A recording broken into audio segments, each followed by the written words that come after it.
আজ দেশে সর্বত্র পালিত হচ্ছে ৭৮তম স্বাধীনতা দিবস, যা আমরা অর্জিত করেছিলাম ১৯৪৭ সালের ১৫ই আগস্ট বহু তিতিক্ষা ও আত্মবলিদানের মাধ্যমে।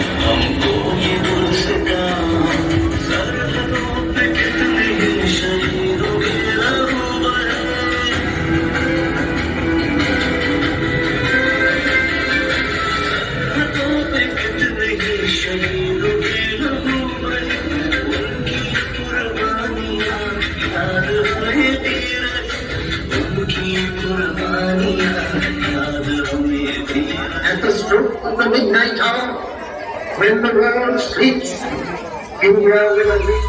ইতিহাস, সূর্য, পরাক্রম এবং বীরার সংমিশ্রণ। আবার ইতিহাস সূর্য ও পরাক্রমের প্রেরণা স্বরূপ। সেই ভয়ানক রক্তমাখা ইতিহাসের দিকে চলুন আবার ফিরে দেখা যাক। পলাশীর বিপর্যয়ের বাংলার শেষ স্বাধীনতা, সিরাজের পরাজয়ের ফলে ব্রিটিশ দানবেরা জাঁকিয়ে বসেছিলেন ভারতের মাটিতে। ১৮৫৭ মঙ্গল পাণ্ডে বীরত্ব ও বিদ্রোহের সমার্থক।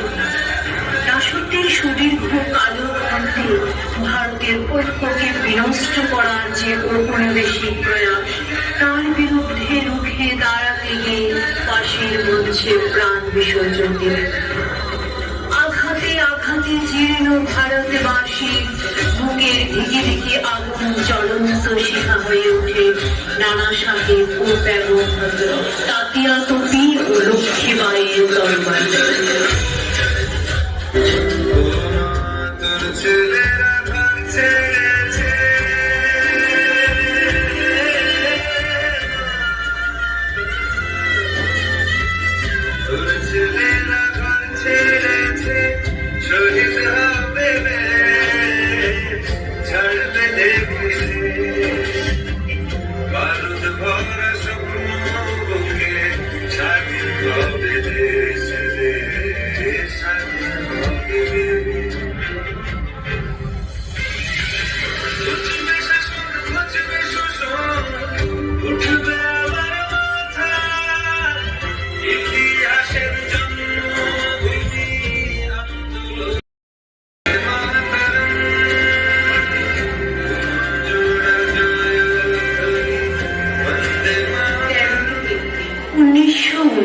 বসন্তের কৃষি উৎসবের পয়লা দিন জালিয়ানওয়ালাবাগ নামক বদ্ধ উদ্যানে বৈশাখী মেলায় সমবেত নিরস্ত্র জনগণের উপর ১৬৫০ রাউন্ড গুলি চালায় জেনারেল ডায়ার।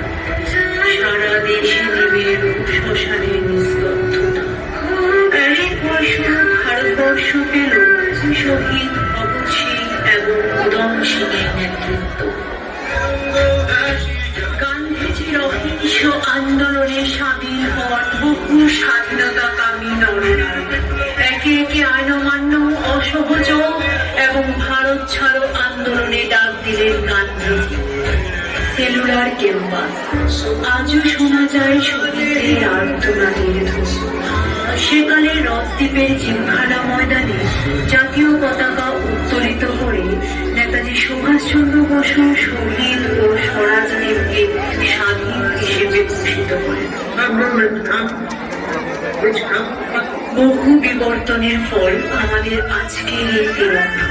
ভগিনী নিবেদিতা, ভিকাজি কামা, বীর সাভারকর এবং পিঙ্গালি ভেঙ্কাইয়া প্রমুখদের অবদানে এক্ষেত্রে অনস্বীকার্য। অবশেষে ১৫ই আগস্ট ১৯৪৭ স্বাধীন ভারতবর্ষে উত্তোলিত হল তিরঙ্গা। ভারত জননী পরাধীনতার নাগপাশ থেকে মুক্তি পেয়েছে ঠিকই, কিন্তু দেশ বিভাগের ক্ষত রক্তক্ষরা কবে নিরাময় হবে তা আগামীকালই জানবে। প্রতিবেশী রাষ্ট্র চীন ও পাকিস্তানের সঙ্গে যুদ্ধ, ১৯৮৪ অপারেশন ব্লু স্টার এবং ১৯৯৯ সালে কার্গিল যুদ্ধ।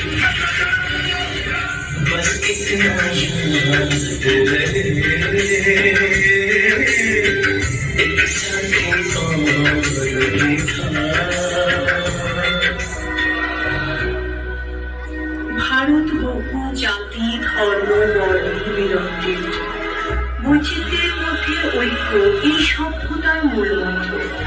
অন্তরঙ্গ বিকশিত করো, তা সত্ত্বেও স্বপ্ন ভঙ্গের হতাশা নির্মল করো, ব্যর্থতা উজ্জ্বল করো, নৈরাশ্যের গ্লানি সমাজকে কলুষিত করে জাগ্রত করো, অন্ধকারে মুড়িয়ে রেখেছে। নির্ভয় করো হে বননিধন, বর্তমান ভারতের এক কর্মঠ বিধি, যার ফলস্বরূপ যুক্ত করো হে সভা পরিবেশ দূষণ, জল সংকট, দেশবাসীকে প্রভাবিত সর্বোপরি যুব ও ছাত্র সমাজে শারীরিক ও মানসিক স্বাস্থ্যের উপরে দেশের পরিকাঠামো মজবুত হয়। কিন্তু বর্তমান নিষিদ্ধ ড্রাগ, মাদকাসক্তি ও মোবাইল ফোনের অবলম্বিত ব্যবহার আমাদের ভারতবর্ষের ভবিষ্যৎকে গ্রাস করতে চলেছে। এক ভারত শ্রেষ্ঠ ভারতের সংকল্পকে বাস্তবায়িত করার লক্ষ্যে প্রতিরক্ষা, কৃষি শিল্প, পরিবহন, খেলাধুলা, চিকিৎসা ও প্রযুক্তি বিজ্ঞানের প্রসার দেশবাসীর কাছে স্বাধীনতার স্বাদ পৌঁছে দিচ্ছে।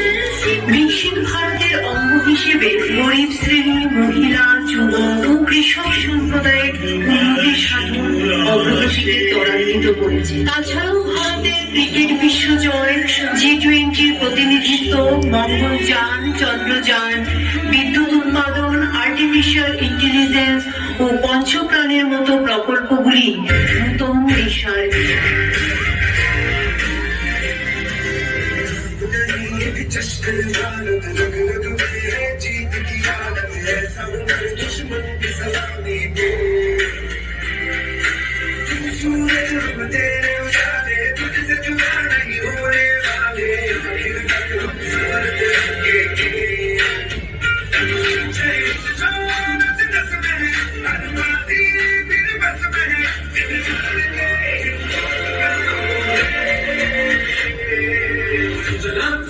এই সময় হলো মৃদুভাবে স্বপ্ন দেখা।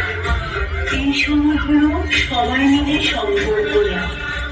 দেশ ও সমাজের অভিশাপ মুক্ত করে চলুন গড়ে তুলি আত্মনির্ভর ও বিকশিত ভারত।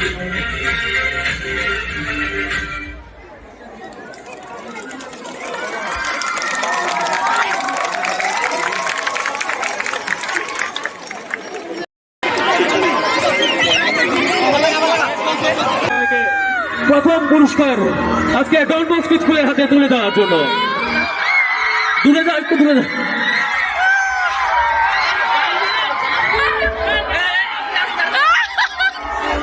আজকে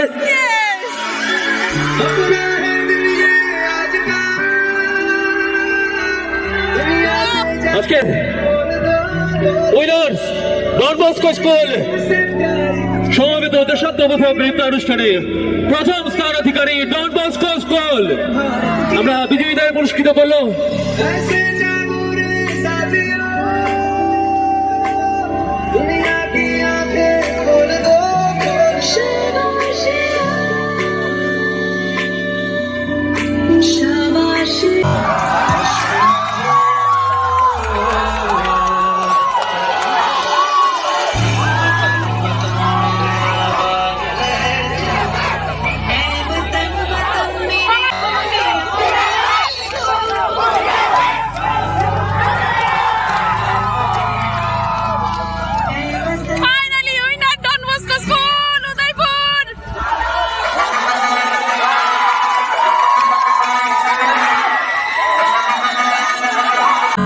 মামা কেমন লাগছে?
এই